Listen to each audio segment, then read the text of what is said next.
The pot roast smelled perfect. Margaret had said Derek liked home cooking, so I'd spent the afternoon getting it right. Onions, carrots, potatoes, the works. Set out the good china too, her mother's plates. Derek leaned back in his chair, wine glass in hand, that easy grin spreading across his face. "So, Frank," he said, loud enough the whole table heard, "Margaret tells me you're an early-to-bed guy. Guess that means the fireworks happen on a tight schedule, huh?" His wife laughed. Nervous, but she laughed. I set my fork down slow, real slow. Margaret stood frozen at the sink, dish in her hands, back to us. She didn't say a word. Derek kept going. "Don't worry, we'll keep her working late enough she won't expect much when she gets home."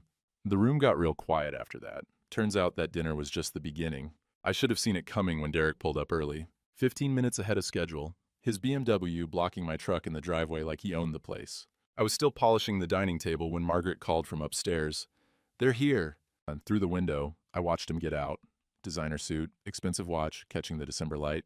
His wife followed, carrying a bottle of wine they probably didn't need to bring. We had plenty. Margaret came down, wearing a blouse I'd never seen.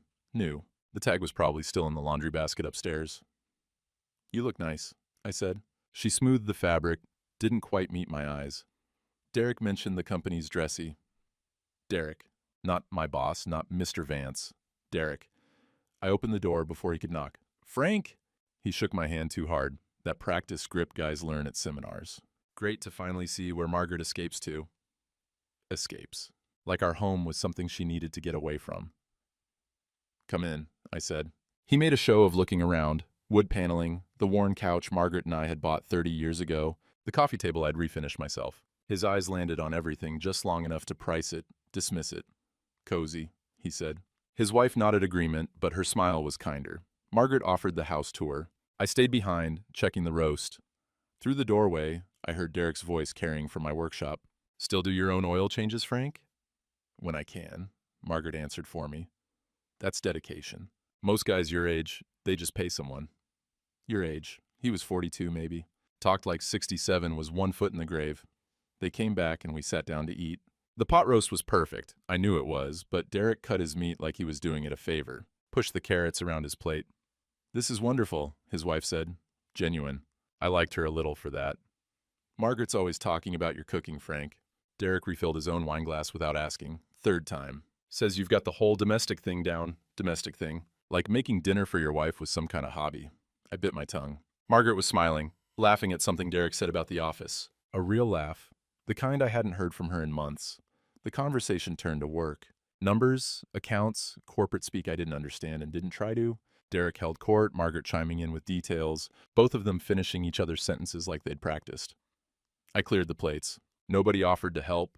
From the kitchen, I heard Derek's voice drop to that confidential tone guys use when they're about to say something they think is funny. "So Margaret mentioned you're an early-to-bed kind of guy, Frank." I came back to the doorway, dish towel in hand. Derek's grin was wide, performative. "Guess that means the fireworks happen on a tight schedule, huh?" His wife's laugh was quick, nervous. She looked at her plate. Margaret's back was to me. She'd gone still. My chest tightened. He was talking about our bedroom, our private life. And Margaret had told him about it, probably over coffee in the break room, maybe laughing about how her old husband couldn't stay up past 9. "Derek," his wife started. He waved her off. "Just joking around. Frank knows I'm kidding." And he looked at me, expecting me to laugh it off. Be a good sport. "Don't worry. We'll keep her working late enough she won't expect much when she gets home. Give you a break." The room was dead quiet. Margaret turned from the sink. Her face was tight, controlled. "Anyone want coffee with pie?" That was it. "No, that's inappropriate. No, don't talk about my husband like that." Just a quick subject change. Like Derek had commented on the weather. His wife stood up fast.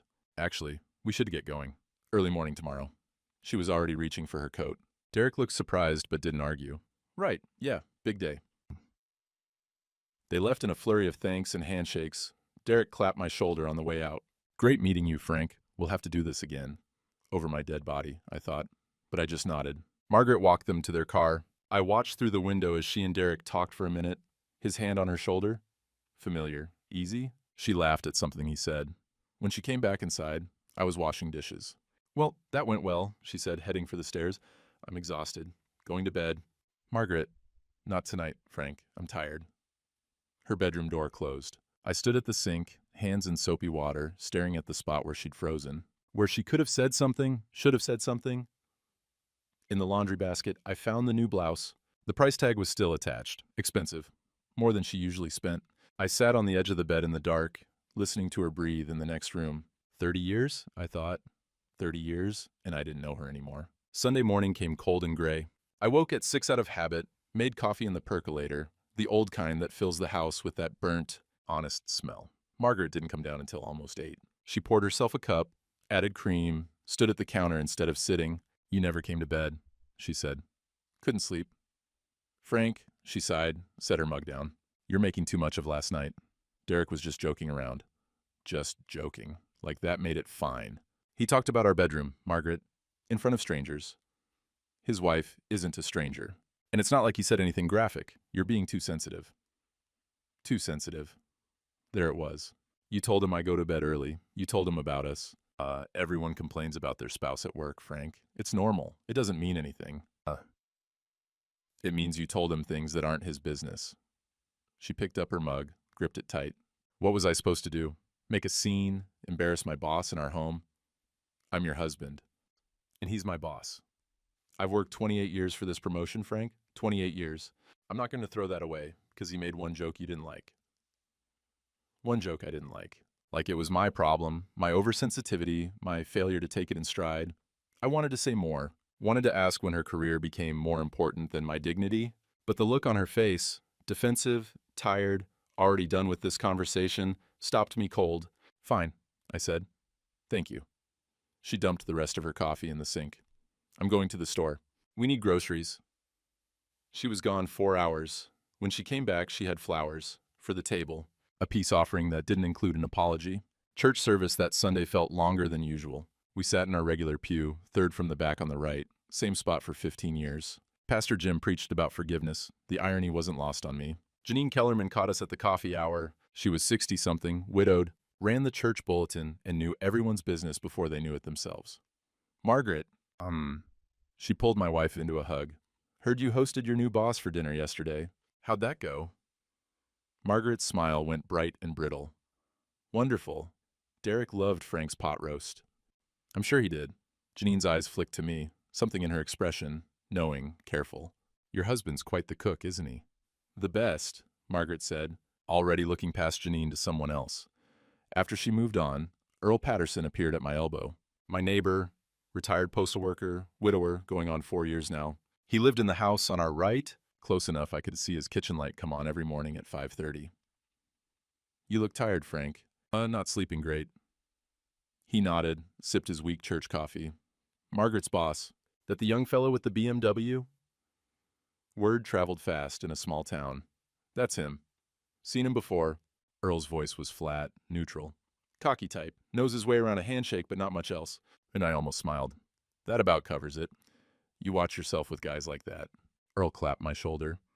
"They think the world owes them something just for showing up."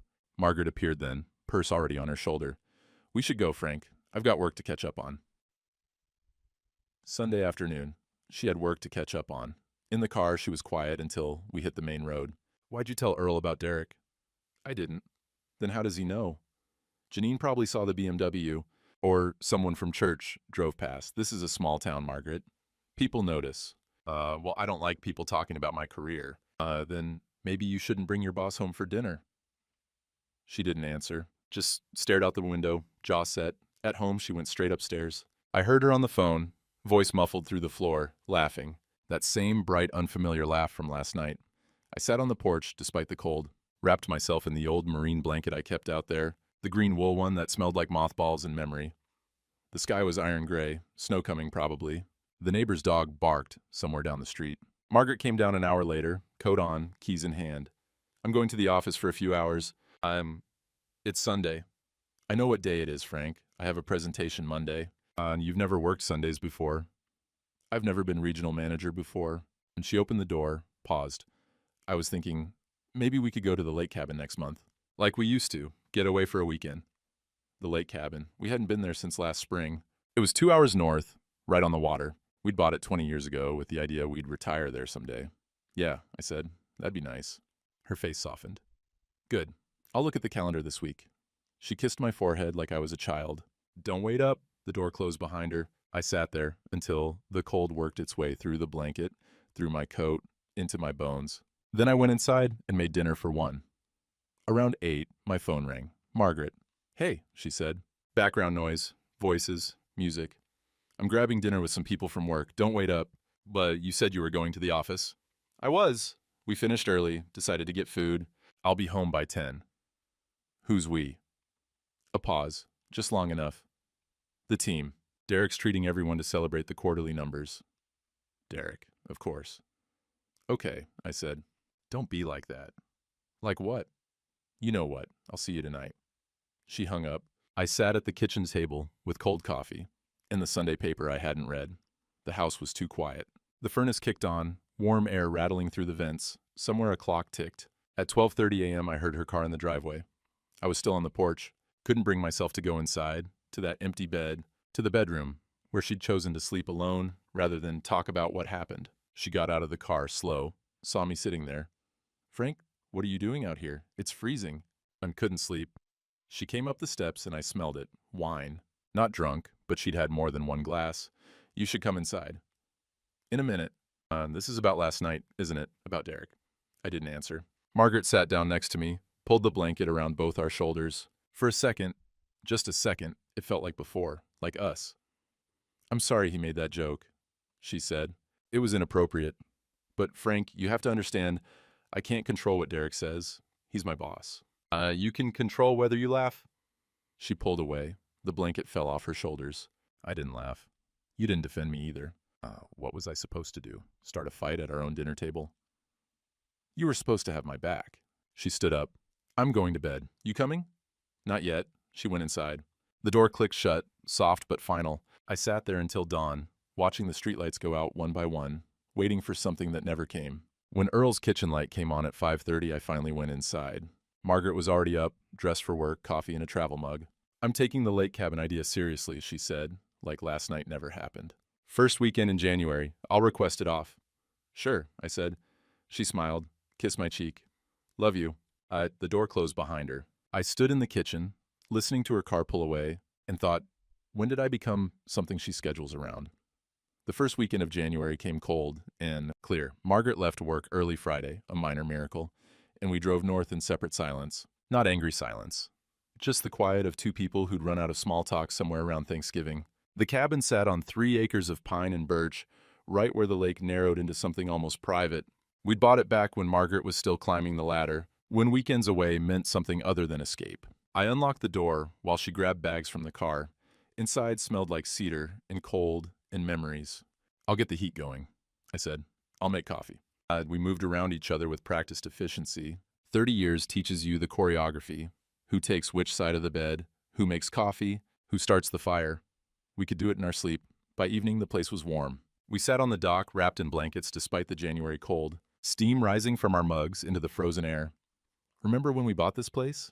Margaret asked. "You were 32, said you needed somewhere to escape the office." She smiled, a real one. "I'd just made supervisor. Thought I'd conquered the world." "You worked hard for it." "Yeah." She sipped her coffee. "Still do."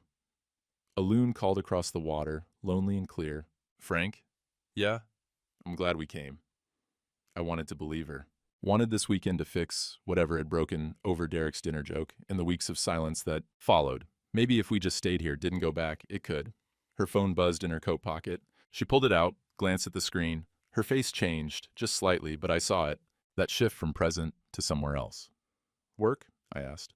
"Just an email. I'll check it later." She set the phone on the bench between us. It buzzed twice more in the next 10 minutes. Each time, I watched her eyes flick toward it. "You can check it," I said. "It's fine. I'm here with you."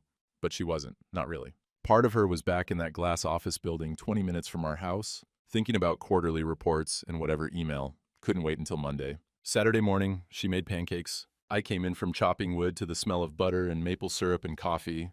It felt like old times, before the promotion, before Derek, before she started looking at me like I was something that needed managing.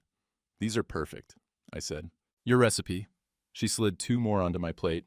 "I haven't forgotten everything." We ate slow, talking about nothing important. The neighbor's new dock. Whether to repaint the shutters in spring, small things, safe things. After breakfast, we walked the perimeter trail. Snow had fallen during the week, and our boots crunched through the crust. Margaret slipped on a patch of ice, and I caught her elbow. Careful. Thanks. She didn't let go right away. For a moment, standing there in the cold with her hand on my arm, I thought maybe we'd turned a corner. Maybe Derek and his jokes and her late nights were just a rough patch. 30 years had plenty of those. That night, she reached for my hand across the dinner table. I'm grateful for you, she said. For this. I know work's been crazy and I've been distant. This weekend reminded me what matters. What matters? Us, this, 30 years. I wanted to ask about Derek, about why she'd told him things she shouldn't have, about why she worked late every night now and came home smelling like wine and other people's cologne, but she was looking at me like she used to, and I didn't want to ruin it. Yeah, I said. 30 years. She squeezed my hand. Let's come back next month. I'd like that. Sunday morning, packing to leave, I heard her voice from the bedroom. On the phone, professional tone, the one she used for work. Yes, Derek. I'll be in early Monday. The Morrison account needs attention before the client call. Derek, of course. I know. The numbers look good, but we can't get complacent. I stood in the doorway. She saw me, gave a little wave, kept talking. No, I can't do Tuesday evening. Frank wants to plan another lake trip. A pause. I'll move the meeting to Wednesday. She hung up, smiled at me like nothing was wrong. Ready to head out? In the car, she was cheerful. Talked about coming back in February, maybe March. Made plans like the weekend had fixed everything. I drove in silence, watching the pines thin out into farmland, then suburbs, then our town. She'd said my name to Derek like an obligation, like something that needed to be worked around. When we pulled into our driveway, she kissed my cheek. Thanks for this weekend. I needed it. She went inside to unpack. I sat in the truck, hands on the steering wheel, engine ticking as it cooled. Monday morning, she left at 6:30, an hour earlier than usual. Tuesday, I made her favorite sandwich. Turkey with the mustard she likes, chips and apple, thermos of soup. Put it all in the old lunch bag and drove to her office. Surprised her. Like the old days, when I'd bring her lunch and we'd eat in her car, talking about nothing and everything. I parked outside the glass building. Derek's BMW sat in the reserved spot closest to the door. The lunch bag felt heavy in my hands. I should have called first, should have texted. But she was my wife. I didn't need permission. The receptionist waved me back. She's in her office. The hallway smelled like new carpet and air conditioning set too cold. Corporate art on the walls, the kind that doesn't mean anything. Margaret's office was halfway down, door cracked open. I heard her laugh before I saw her. Not the careful laugh from the lake. The real one, bright and unguarded. I stopped outside the door. Through the gap, I could see Derek perched on the edge of her desk. Margaret, in her chair, looking up at something on his phone. Both of them laughing. Your old man would have a heart attack if he knew you stayed till midnight last Tuesday, Derek said. My chest tightened. Margaret's laugh again. What Frank doesn't know won't hurt him. Besides, someone has to hit these numbers. What Frank doesn't know. That's my MVP. Derek grinned. Not like the husbands who guilt-trip their wives for working hard. Frank doesn't guilt-trip, Margaret said. He just doesn't get it. Doesn't get it. The lunch bag slipped from my hand. Didn't fall. I caught it. But the apple shifted, thunked against the thermos. The receptionist's phone rang down the hall. I turned and walked. Fast. Not running, but close. Outside, the January air hit me like a slap. I put the lunch bag in the truck bed. Couldn't give it to her now. Couldn't walk into that office and pretend I hadn't heard. I sat in the cab, hands shaking. 10 minutes later, Margaret came out the building's front entrance, Derek beside her, hand on her shoulder, saying something that made her laugh again. She got in her car, drove right past my truck, didn't see me. I sat there until the shaking stopped, until I could trust myself to drive. At home, I put the lunch in the fridge, the sandwich, the soup, the apple with the bruise from where it hit the thermos. That night, she came home at 8. How was your day? She asked. Fine, I said. Yours? Busy. Derek's pushing hard on the Morrison account. Derek, always Derek. She didn't mention that I'd been at her office. Didn't know I'd heard. What Frank doesn't know won't hurt him. I sat on the porch until midnight, wrapped in the marine blanket, trying to figure out when I'd stopped being her husband and started being the old man who didn't get it. I didn't sleep that night. Or the next. By Wednesday, my hands had a tremor I couldn't control. Coffee mug rattling against the saucer. Steering wheel vibrating under my palms. Margaret noticed Thursday morning. You okay? Fine. You don't look fine. Just tired. And she put her hand on mine. The shaking stopped for a second, started again when she pulled away. Maybe you should see Dr. Morrison. I'm fine, Margaret. She left for work. I sat at the kitchen table staring at nothing. The phone rang around 10. Earl. Got a minute? He asked. Yeah. Come over. Got something to show you. I walked next door. Earl's kitchen smelled like burnt toast and old coffee. He had a manila folder on the table. Sit, he said. I sat. My niece, the one in St. Paul, she worked for a company called Midwest Regional Solutions 2 years ago. I waited. Derek Vance was her supervisor. My hands went still. Earl opened the folder. Photocopied documents, email printouts, HR complaints with names blacked out but dates visible. 3 women, Earl said, all married, all reported inappropriate comments about their husbands. All complaints buried by legal. All got settlements with NDAs. I picked up one of the papers, read it slow. Subject repeatedly made jokes about employees' husbands' age, physical capability, and outdated masculinity. Created hostile environment by suggesting employees' home life was inferior to workplace relationships. He does this, Earl said. Gets women promoted, makes them feel valued, then makes their husbands feel like nothing, gets off on it. I set the paper down. My hands weren't shaking anymore. Why are you showing me this? Because you're not crazy, Frank. And because I thought you should know, you're not the first. I looked through the rest of the folder.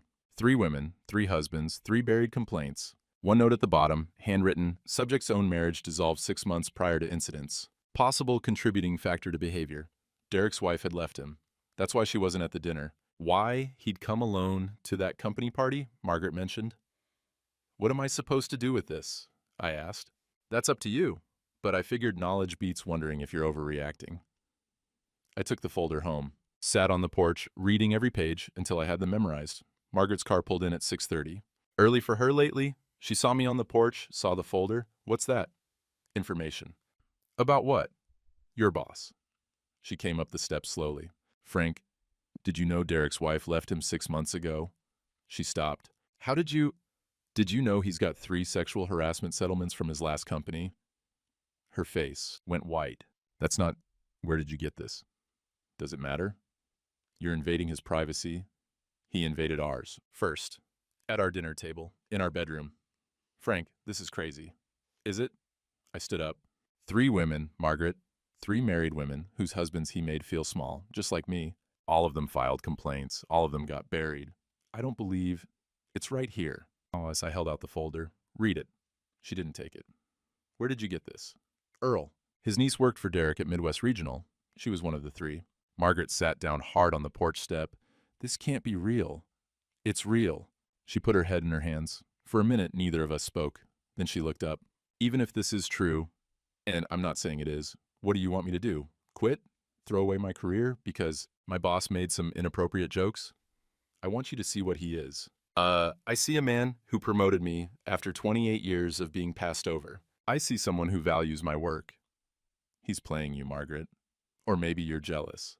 The word hit like a fist. Jealous? That someone else sees my worth. That I finally have a career, not just a job. She stood up. I've worked my entire life to get here, Frank. And you want me to throw it away because your feelings are hurt? My feelings? Margaret, he talked about our bedroom, our private life. And you told him things you had no business telling him. Everyone vents about their spouse at work. Not like this. Not about this. She grabbed her purse from the car. I can't do this right now. I'm going inside. We need to talk about this. There's nothing to talk about. You got some folder from Earl's niece, and now you think you know my boss better than I do. She opened the door. I'm going to bed. It's 7 o'clock. I'm tired, Frank. I'm tired of this conversation, and I'm tired of you making my career about you. The door closed. I sat on the porch as the sun went down. The folder in my lap, 3 women, 3 husbands, 3 marriages Derek had worked his way into. Around 9, I saw Margaret's light go out. Around 10, I gave up waiting for her to come back down. I drove. Didn't know where I was going until I pulled into the church parking lot. Empty this time of night. Just the stained glass catching street light, throwing colored shadows across the snow. I sat there for 2 hours, tried to pray, couldn't find the words. When I got home, Margaret's car was gone. A note on the kitchen table. Went to Jenny's for the night. Need space. Jenny was her friend from college. Lived across town. I crumpled the note. Smoothed it back out. Read it again. Need space. 30 years and she needed space from me. I made coffee I didn't drink. Sat at the kitchen table until dawn. Painted the windows gray. My phone rang at 6. Margaret. I'm going straight to work from Jenny's, she said. I'll be home tonight. Okay. Frank, Yeah? A long pause. Nothing. I'll see you tonight. She didn't come home until almost midnight. I was still at the kitchen table. Same coffee, cold now. Same folder. She stood in the doorway, coat still on. I talked to Derek today, she said. About the folder. My stomach dropped. He said those women misunderstood his management style, that the complaints were exaggerated by disgruntled employees, and you believe him. I believe there are two sides to every story. Margaret, I also told him about the lake cabin weekend, how we're planning another trip. She took off her coat, hung it carefully. He was supportive. Said it's important to maintain work-life balance. Work-life balance. Corporate speak for managing your old husband so he doesn't become a problem. I'm going to bed, she said. Real bed this time. Are you coming? I looked at her, really looked, saw the new blouse. The careful makeup, even this late, the way she held herself different now, straighter, harder. In a bit, I said. She went upstairs. I stayed at the table, reading the folder again. 3 women, 3 buried complaints, and one more thing Earl had tucked at the back. A printout from Margaret's company directory. Rachel Morrison, corporate compliance officer, my niece-in-law. Earl had written in the margin, she might want to know about this. I pulled out my phone, typed, Rachel, it's Uncle Frank. Need to talk to you about something. Call when you can. Sent it. Set the phone down. Upstairs, I could hear Margaret moving around. Getting ready for bed like this was just another night. Like nothing was crumbling. I sat in the dark, waiting for my phone to ring, wondering how much more I could stand to know. Rachel called back Friday morning. I was on the porch, 4th cup of coffee, hands still shaking despite the caffeine. Uncle Frank, you okay? Your text sounded urgent. I need to ask you something. About corporate HR procedures. A pause. This isn't about Aunt Margaret's boss, is it? My turn to pause. How did you... Mom mentioned something at Christmas. Said Margaret seemed stressed, working crazy hours. And then I saw the company name on her LinkedIn update about the promotion. Rachel's voice got careful. What's going on? I told her. All of it. The dinner joke, Margaret's dismissal, the folder from Earl, Derek's pattern. When I finished, Rachel was quiet for a long time. Uncle Frank, I need to make a call. Don't do anything yet. I'll get back to you in an hour. She hung up. I sat there watching Earl's house. His kitchen light was on. He'd be reading the paper, working the crossword. Normal Friday morning things. Margaret had left for work at 6:30, hadn't said goodbye. Just coffee in a travel mug and the door clicking shut. My phone rang 53 minutes later. Uncle Frank! Rachel's voice was tight. I called a friend who works in Margaret's HR department. Asked some careful questions. And Derek Vance has been building a file on Aunt Margaret for the last 6 months. The porch spun. What kind of file? Performance issues. Late to meetings. Attitude problems. Resistant to feedback. Rachel's words came fast, angry. It's all fabricated, Uncle Frank. I've seen Margaret's actual reviews. She's top tier. But Derek's been documenting fake problems since she got promoted. Why would he... Insurance. If she ever complains about his behavior, he's got ammunition to fire her first. Claims she's retaliating for poor performance. Rachel exhaled hard. I've seen this before. It's textbook harassment with a paper trail for protection. My coffee mug was empty. I didn't remember drinking it. What do I do? That's the problem. If you expose him now, he might fire Margaret before we can stop it. She's 3 years from retirement, Uncle Frank. 3 years from full pension. So I do nothing. I didn't say that. I said we have to be smart. Papers rustling on her end. Let me document everything, the fake file, the timeline, the pattern from his previous company. We'll build a real case, then we take it to someone who can actually do something. How long? A few weeks? Maybe a month, 30 more days of Margaret coming home late, 30 more nights of sleeping in separate rooms, 30 more mornings of her coffee travel mug and the door closing. I don't know if I have a month, I said. I know. Rachel's voice softened. But if we move too fast, he wins, and Aunt Margaret loses everything she worked for. After we hung up, I sat there until the cold worked through my coat. My hands were shaking again, not just trembling, full shakes like my body was trying to come apart. I went inside, made more coffee, dropped the mug, pulling it from the cabinet. It shattered on the tile floor. Margaret appeared in the doorway. She'd come home without me hearing. What happened? Dropped it. She looked at my hands, at the broken ceramic, at me. You need to see a doctor. I'm fine. Yeah. You're not fine, Frank. You're not sleeping. You're losing weight. Now you can't hold a coffee mug. She grabbed her purse. I'm making you an appointment. Don't. This isn't up for debate. Margaret. I'm fine. You're falling apart, her voice cracked. And I don't know how to help you because you won't talk to me. You just sit on that porch with that folder, looking at me like I'm the enemy. You defended him. I defended my career. Same thing now, isn't it? She stared at me. Then she picked up her purse and walked out. The door didn't slam. It closed soft final. I swept up the mug, cut my hand on a piece, watched the blood drip into the sink. Saturday passed in silence. Margaret stayed in her room. I stayed on the porch. Sunday, we went to church. Sat in our regular pew. Didn't speak. Pastor Jim preached about bearing one another's burdens. The irony was thick enough to choke on. At the coffee hour, Janine approached with that look, the one that said she knew something and was dying to share it. "How are you two doing?" she asked Margaret. "Fine. Busy with work. Oh, and I heard Derek Vance is quite the demanding boss." Janine's smile was all teeth.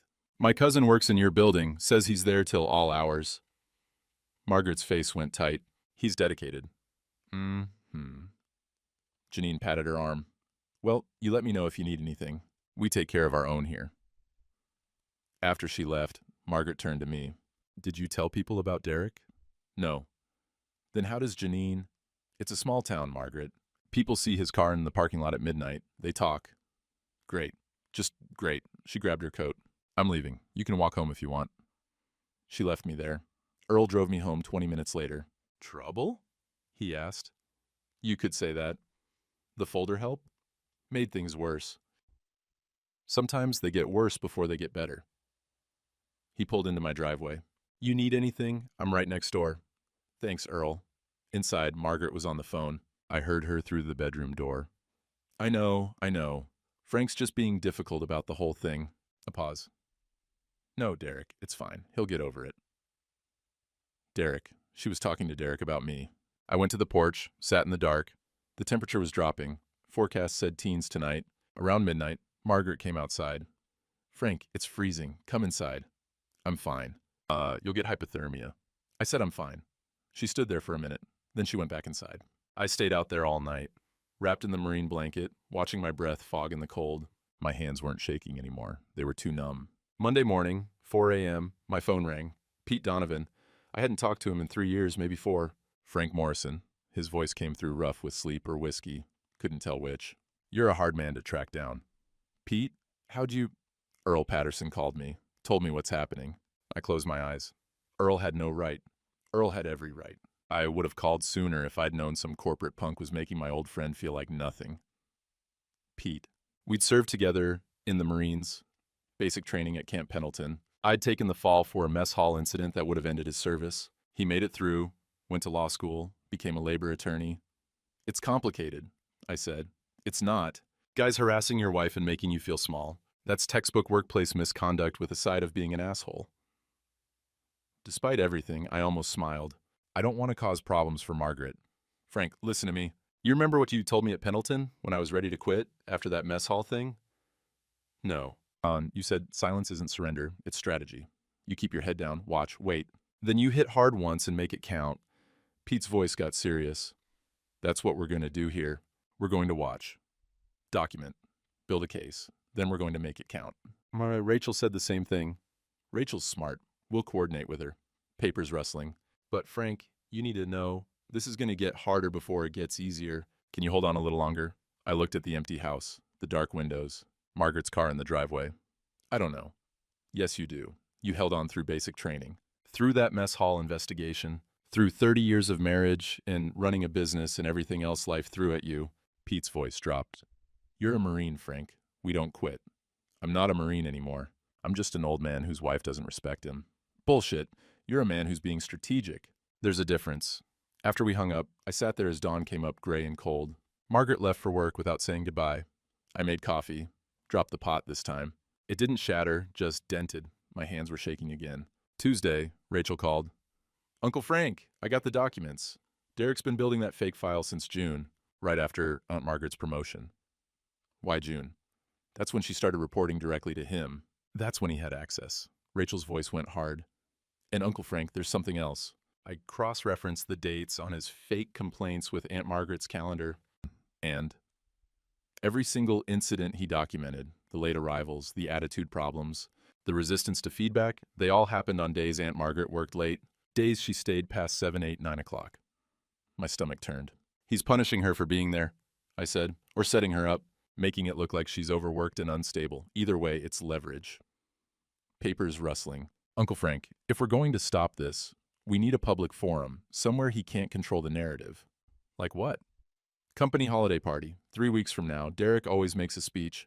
If we can get evidence in front of the right people, HR, upper management, other employees, he can't bury it. In 3 weeks. 21 more days. I don't know if I can make it 3 weeks, Rachel. You have to, for Aunt Margaret. Because if we do this wrong, she loses her pension. And Uncle Frank? Her voice got soft. She might not forgive you for that. She hung up. I sat at the kitchen table. Same spot where Margaret and I used to eat breakfast together, where we'd paid bills and planned vacations and talked about everything and nothing. Now I sat alone with cold coffee and shaking hands and 3 more weeks of watching my wife choose Derek over me every single day. That night, Margaret came home at 11. I'm sorry about this morning, she said. I should have said goodbye. It's fine. It's not fine. Nothing's fine. She sat down across from me. First time in days. Frank, I don't know what you want from me, and I want you to choose me. I do choose you. Then quit. Walk away from Derek and that job and all of it. Her face went hard. You don't get to ask me that. I'm your husband. And I'm a person with a career, with goals, with a life outside this house. She stood up. I'm not quitting because you're insecure. This isn't about insecurity. Then what's it about, Frank? Tell me. Because from where I'm sitting, you're jealous that someone else values my work. That someone else makes me feel important. He's using you, Margaret. Or maybe you're losing me and you can't handle it. She went upstairs. I sat there until the sun came up. 3 weeks, I thought. 3 weeks and this ends, one way or another. Sunday afternoon, 3 people sat around my kitchen table. Pete on the laptop, legal pad covered in notes. Earl with the original folder, coffee going cold. Rachel on speakerphone from her office. Here's what we know, Pete said. Pattern of behavior across 2 companies. 3 documented settlements. 1 active case of HR manipulation. And a target on Margaret's back. The question is how we use it, Rachel said through the speaker. If we go to HR quietly, Derek's got friends there. It gets buried like the others. To public exposure, Earl said. Only way to make sure it sticks. Pete nodded. Agreed. Which brings us to the company holiday party, December 18th. Derek always gives a speech. Earl's niece confirmed it from the last company. He can't help himself, I said. Needs everyone watching. That's his weakness. Pete tapped his pen. Men like Derek, they need an audience. Need to perform. We use that. Rachel's voice came sharp through the phone. But we need ironclad evidence. Uncle Frank, can you get Margaret to forward any inappropriate emails, texts? She won't. She doesn't see them as inappropriate. Then we work with what we have. Rachel paused. I can document the fake performance file, show the timeline, but it's risky. If Derek finds out I access those records, I'm done. Don't, I said. Don't risk your career for this. Uncle Frank, Margaret babysat me when I was 8. She taught me to ride a bike. She came to my college graduation when my own parents couldn't. Rachel's voice cracked. I'm not letting some corporate bully destroy her. Risk is part of it. Pete leaned forward. Here's the play. Frank goes to the party. When Derek makes his speech, and he will, Frank stands up, calm, factual, names the previous company, names the pattern, puts it all on the table in front of HR, upper management, everyone. My stomach turned. I can't do that. Yes, you can. Pete, I don't do public speaking. I'm a mechanic. I fix engines, not... You're a Marine, Pete cut in. You stood guard duty. You gave reports to commanding officers. You know how to deliver information under pressure. That was 45 years ago. Some things you don't forget. Pete slid a piece of paper across the table. I'll write you talking points. Keep it simple. Facts only. No emotion. Just, Derek Vance has a pattern. Here's the proof. Here's what needs to happen. Earl set down his coffee cup. He's right, Frank. You give them a good speech in front of everyone. Derek can't wiggle out. Company will want him gone before it becomes a lawsuit. And Margaret? I asked. What happens to her? Rachel answered. If we do this right, the company protects her, keeps her position, secures her pension. Derek's the liability, not her. And if we do it wrong, silence. Pete finally spoke. Then we've got bigger problems. But Frank, doing nothing isn't an option either. Derek's not going to stop. He'll keep pushing until Margaret's completely isolated from you, or until she files a complaint and he fires her first. I looked at the 3 of them. Pete, who I'd saved from a dishonorable discharge 45 years ago. Earl, who brought me coffee at dawn and tracked down Derek's history. Rachel, risking her career because Margaret once taught her to ride a bike. Okay, I said. I'm in. Pete smiled. Good man. Now let's build this case. The next 2 weeks, I became someone I didn't recognize. I woke at 5 every morning, made coffee, read through Pete's talking points until I had them memorized. Derek Vance has a documented pattern of targeting married female employees. 3 women at Midwest Regional Solutions filed complaints. All complaints were settled with NDAs. He is currently building a false performance file on my wife. Facts. Just facts. No anger, no accusations. Just information delivered calm and clear. I practiced in the mirror. Felt ridiculous. Did it anyway.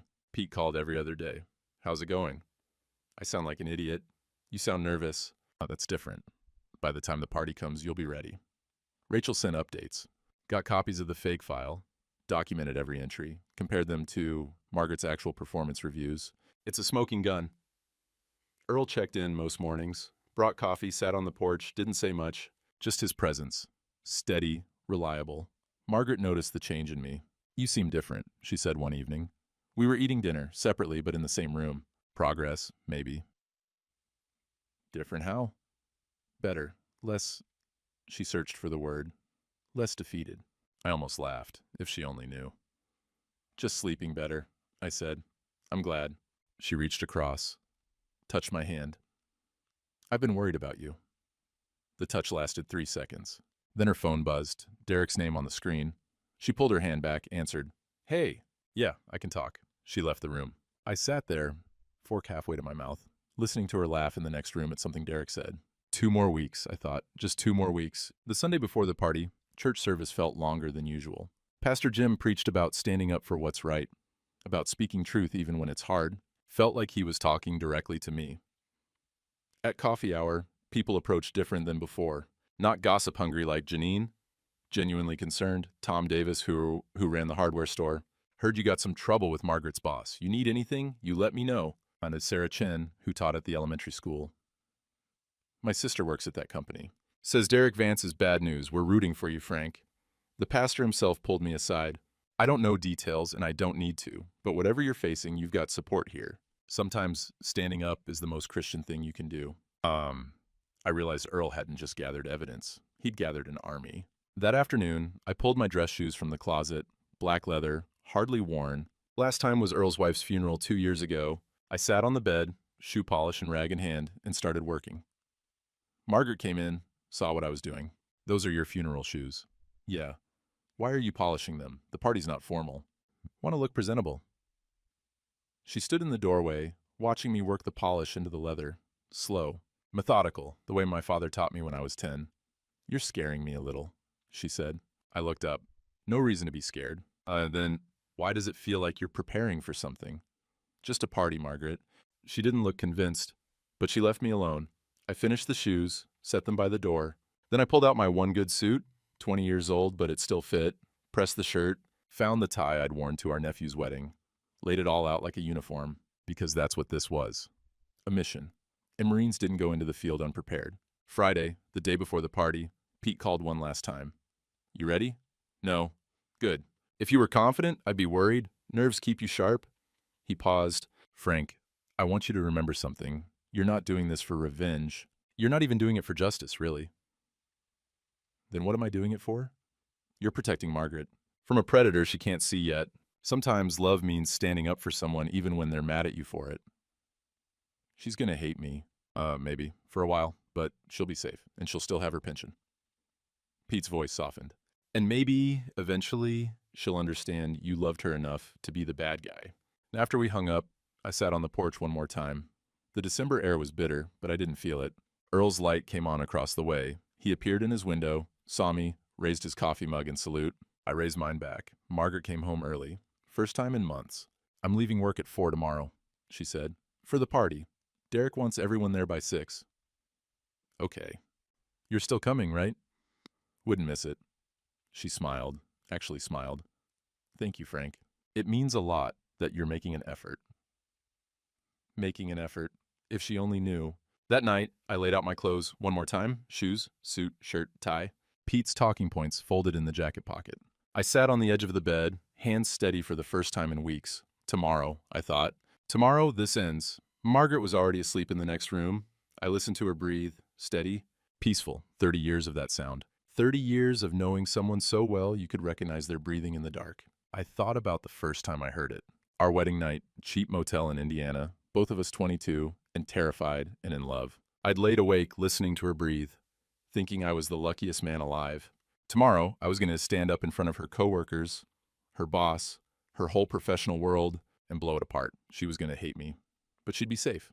And maybe that's what love looked like after 30 years. Not grand gestures, not poetry, just standing up when it would be easier to stay seated, speaking up when it would be easier to stay quiet. I set my alarm for 5 a.m., then I closed my eyes and tried to sleep. Saturday morning, December 18th. I woke before the alarm.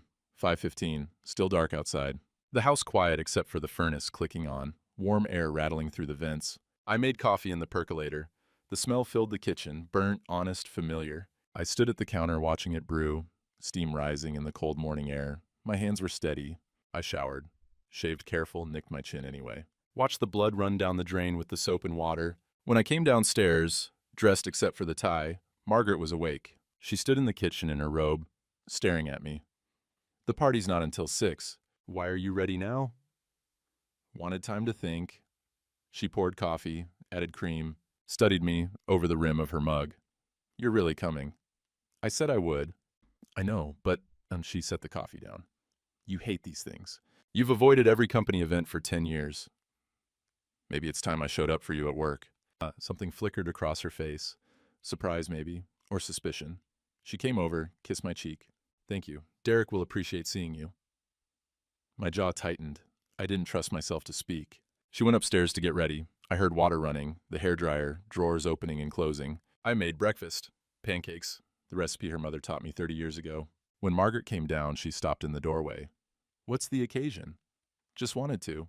We ate in silence. Not the angry silence of the last few weeks. Something else. Heavy. Final. She finished first. I should get ready. Need to be there early to help set up. Okay. Oh, you don't have to be there until 6. I know. She went back upstairs. I washed the dishes, dried them, put them away, wiped down the counter until it shined. Then I sat at the kitchen table with cold coffee and Pete's talking points, reading them one more time. My phone buzzed. Earl, you've got this, neighbor. Then Pete. Remember, calm, factual, devastating. Then walk away. Then Rachel. I'll be there. Back of the room. You're not alone. I set the phone down. At 2 o'clock, Margaret came downstairs. Hair done, makeup perfect, wearing a dress I'd never seen. Black, professional, expensive. How do I look? Beautiful, she smiled. I'm heading over now. Derek wants the management team there early. Be careful, roads might be icy. I will. She grabbed her coat, paused at the door. Frank? Yeah? I'm glad you're coming tonight. I know things have been hard between us, but this, you being there, it means something. She left before I could answer. I sat alone in the quiet house for 3 hours. At 5:30, I put on my tie. Checked the mirror. The suit was old, but it still fit. The shoes were polished. I looked like a man going to a funeral. Maybe I was. I folded Pete's talking points, slipped them into my jacket pocket. Checked my phone one more time. Pete, Godspeed, Marine. I locked the house, got in my truck. The engine turned over rough in the cold. The drive to the Holiday Inn took 20 minutes. Sleet had started, just light, but the forecast said snow by 8. The parking lot was half full. Derek's BMW in the spot closest to the door. Reserve placard in the window. I parked in the back. Sat there for a minute. Engine running, heat blasting. Through the windshield, I could see people arriving. Couples, coworkers. Everyone dressed up, laughing, heading inside to warmth and music and open bar. Normal people, normal lives. I turned off the engine. The cold hit immediately. I got out, locked the truck, walked across the parking lot. Sleet tapping my shoulders, melting on my collar. Inside, the hotel smelled like industrial carpet and air freshener. Generic Christmas decorations, tinsel, plastic wreaths, a tree in the corner with lights that blinked out of sync. The ballroom was down the hall. I could hear music, voices, glasses clinking. I stopped outside the door, last chance to turn around. Go home, pretend everything was fine. But Margaret's voice in my head, what Frank doesn't know won't hurt him. Derek's laugh. Your old man would have a heart attack. The fake HR file. The 3 women before. The pattern. I pushed open the door. The room was loud. Maybe 80 people, scattered around tables. Bar set up in the corner, catering trays on folding tables. Cheap wine and cheaper decorations, and everyone trying too hard to have a good time. I found a table in the back, near the exit, sat down. People glanced at me. Some recognized me. Margaret's husband, the one who never came to these things. Whispers. Looks. I didn't care. Across the room, Margaret stood with a group of coworkers. Laughing, gesturing with her wine glass, she looked happy, relaxed. She hadn't seen me yet. At 6:15, Derek arrived. Not just arrived, made an entrance. Designer suit, loud voice, working the room like a politician. Handshakes, backslaps, that practiced smile. He found Margaret, put his hand on her shoulder, said something that made her laugh. My hands flattened on the table. The back door opened. Earl slipped in, found a spot against the wall, caught my eye, nodded. I nodded back. 6:30. Derek moved to the front of the room. Someone handed him a microphone. "Can I get everyone's attention?" His voice boomed. "Thanks for coming out tonight. I know it's the holidays, you've got family stuff, but I wanted to celebrate this incredible team." Applause. Margaret clapping with everyone else. Derek launched into a speech. Q4 numbers, company growth, individual shout-outs to top performers. Margaret's name got mentioned.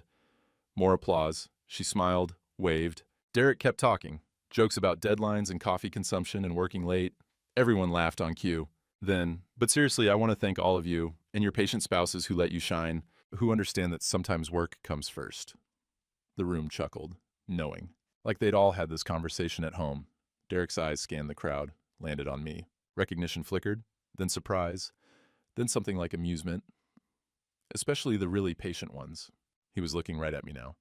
"Right, Frank? You know all about patience?" The room turned. 80 pairs of eyes. Margaret's face drained white. My heart hammered. This was it. I stood up, slowly, deliberately. The room went quiet, except for the music someone forgot to turn off. Derek's grin faltered. "Frank, buddy, I know," I said. My voice came out steady. Calm. "You're just joking." Derek relaxed. Thought I was playing along. "See? Frank gets it." "I do get it," I said. "I get that you're right. I am patient." Margaret half rose from her seat. "Frank, please." I kept my eyes on Derek. Patient enough to wait, to watch, to gather evidence. Derek's smile froze. I reached into my jacket pocket, pulled out the folded papers. Patient enough to find out about Jennifer Walsh, Amy Chen, Patricia Donovan. The room went dead silent. Derek's face changed. "What are you—" 3 women at Midwest Regional Solutions. 3 sexual harassment complaints, 3 settlements with NDAs. I unfolded the papers. All because you like to make husbands feel small. Someone gasped. Margaret stood up completely now. "Frank, what are you doing?" I didn't look at her. Couldn't. If I looked at her, I'd lose my nerve. "I'm being patient," I said. "Just like you asked, Derek." The back door opened again. Rachel slipped in, phone in hand, recording. Derek saw her, saw Earl, saw the papers in my hand. "This is insane," he said into the microphone. "This man is telling the truth." I cut him off. "Which is something you're not very good at." I took a step forward. The room held its breath. And I started talking. "Derek Vance has a pattern." My voice carried across the silent room. "He targets married women, makes them feel valued. Then he makes their husbands feel worthless." Derek's face went red. "You need to stop. Jennifer Walsh worked for you at Midwest Regional Solutions. You told her husband he was obsolete in front of the whole office. He was 64. Been married 40 years. Murmurs rippled through the crowd. "Amy Chen, her husband was a teacher. You joked about his summers off, called teaching an easy job compared to real work." Derek stepped away from the microphone. "This is slander. It's documentation." I held up the papers. 3 attorneys, 4 women if you count my wife, and 6 months of fake performance reviews you've been building on Margaret. Margaret's hand went to her mouth. People turned to look at her, then back at me, then at Derek. "You've been documenting attitude problems, late arrivals, resistance to feedback." I looked at Margaret now, had to. "None of it true. All of it insurance. So if she ever complained about you, you could fire her first." That's absurd," Derek said, but his voice cracked. "This is the standard management." "Show them the file, then." I gestured to the woman near the front, Lynn something, HR director. I'd seen her name on Rachel's emails. "Ms. Chen, you have access to personnel files. Show everyone Margaret's performance reviews from before Derek became her supervisor." Lynn went pale, pulled out her phone, fingers shaking. Derek grabbed for the microphone again. "You can't just—" "This is a private matter. You made it public when you joked about my bedroom at my dinner table." My voice stayed level, calm, just like Pete coached. "When you told my wife to work late so she wouldn't expect much when she got home." Margaret stood frozen, wine glass still in her hand. "When you made her choose between her career and her marriage." I took another step forward. "When you turned her against me because it made you feel powerful." I never, Derek started. You did. The voice came from the side. A woman, in her 50s, someone I didn't recognize. You did it to me too. At Midwest Regional, the room erupted in whispers. Derek whirled. Susan, you signed an NDA. Sue me. Susan stood up. I'm tired of staying quiet while you destroy marriages. Another woman stood. Younger, maybe 40. He told my husband I was too good for him, that I deserved someone more ambitious. We almost divorced over it. Derek backed toward the exit. This is a setup. This man is telling the truth, Margaret's voice cut through. Everyone turned. She set down her wine glass, walked to the front, stood facing Derek. Did you build a file on me? Margaret, it's standard procedure. Did you build a file? Derek's jaw worked. I documented some concerns. After you promoted me, after I started reporting to you. Her voice shook. You made me feel valued, important, like I finally mattered after 28 years of being invisible. You do matter. And the whole time, you were setting me up. Tears ran down her face, but her voice stayed strong, making me choose you over my husband, isolating me. So when I finally saw what you were, you could destroy me. That's not... Don't. She stepped back. Don't talk to me. Don't talk about my husband. Don't talk about our marriage. Her voice broke. You don't get to do that anymore. The room was silent. Derek looked around, at the faces staring back. At Lynn with her phone out, already typing furiously. At Earl by the door, arms crossed. At Rachel filming everything. At me. This is... He grabbed his coat from a chair. I don't have to listen to this. No. Lynn stood up. But you do have to meet with me. Monday morning. 8 a.m. Bring a lawyer. Derek's face went white. You're believing? I'm believing. Documented evidence and multiple witnesses. Lynn's voice was ice. You're suspended pending investigation, effective immediately. Derek looked at Margaret one more time. She turned away. He stormed out. The door slammed behind him. For 10 seconds, nobody moved. Then the room exploded, everyone talking at once, phones out. People rushing to Margaret, to Lynn, to the women who'd stood up. I stood there, papers still in my hand, feeling like I'd been hit by a truck. Earl appeared at my elbow. Time to go, neighbor. Margaret, needs space, come on. He guided me toward the exit. People stepped aside. Some nodded. A few even said thank you. Outside, sleet had turned to snow. Fat flakes, falling heavy, already accumulating. You did good, Frank, Earl said. Doesn't feel good? It will. Margaret came through the doors then, alone. Coat on, mascara smeared, shaking. She saw me, stopped. Frank, I'm sorry, I said. For what? For ruining your career, for embarrassing you, for... Stop. She walked over, stood close enough I could smell her perfume. You didn't ruin anything. You saved me from someone I couldn't see clearly. You're not mad? I'm furious. Her voice cracked. At him, at myself, at how blind I was. She looked up at me, but not at you. The snow fell between us. Can we go home? She asked. Yeah, we can go home. Earl waved us off. I'll get your truck tomorrow, Frank. We got in Margaret's car. She drove, hands tight on the wheel, not speaking. At home, she went straight to the kitchen table, sat down hard. I made coffee, set a mug in front of her. We need to talk, she said. I know. And I sat down across from her. I'm listening. And for the first time in months, we talked. 11:30 at night, snow falling outside. 2 mugs of coffee between us, on the kitchen table, the same table where we'd paid bills and planned vacations and eaten 1,000 breakfasts together. Margaret wrapped both hands around her mug, didn't drink, just held it. I don't know where to start, she said. Start anywhere. She was quiet for a long time. Then, I was flattered when Derek promoted me, when he praised my work, made me feel like I mattered, like I'd finally proven myself after all those years. You always mattered. I know. But you're supposed to think that. You're my husband. Her voice cracked. Derek wasn't supposed to. That made it feel more real, like I'd actually earned something. I started to speak. She held up a hand. Let me finish, please. I nodded. I got so caught up in being valued at work that I forgot who valued me at home. I let him make you small so I could feel big.